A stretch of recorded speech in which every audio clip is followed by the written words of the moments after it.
அஸ்ஸலாமு அலைக்கும் வரஹ்மத்துல்லாஹி வபரகாத்துஹு. வாங்க ஃப்ரெண்ட்ஸ், மத்தியான சாப்பாடு சுட சுட சாதம், அப்புறம் ஒரே ஒரு முட்டை தான்.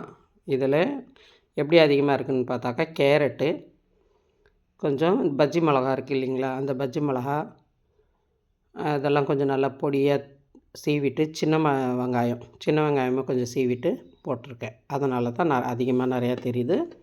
வழக்கம் போல் சாப்பாடு. இதில் சாப்பாடு செய்ய லேட் ஆகிடுச்சு. அதான் வந்து முருங்கைக்காய் மாங்காய் சாம்பார், முருங்கைக்காய் மாங்காய். அப்புறம் இந்த மாவள்ளிக்கிழங்கு, ரொம்ப நாள் ஆச்சு மாவள்ளிக்கிழங்கு சாப்பிட்டு. ஏன்னா ஒரு 2-3 நாளாக சரியாக பசி இல்லை, அதனாலன்னு சொல்லிவிட்டு மறுபடியும் மாவள்ளிக்கிழங்கு எடுத்திருக்கேன். இது பசியை தூண்டும். 2 பீஸ் 3 பீஸ் சாப்பிட்டாலே போதும், நல்லா ஜீரணமாகும், பசியை தூண்டும். அதனால தான்.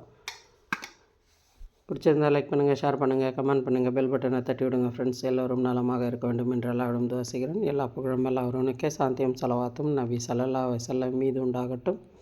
இன்றைக்கி பிறந்த நாள் கொண்டாடுற, திருமண நாள் கொண்டாடுற அனைத்து நல்லுள்ளங்களுக்கும் அல்லாஹ் தஆலா அவங்க கேட்குறத விட அதிகமாக கொடுக்கணும்னு துவா செய்கிறேன். அஸ்ஸலாமு அலைக்கும் வரஹ்மத்துல்லாஹி வபரகாத்துஹு. ஜஸாக்கல்லாஹ்.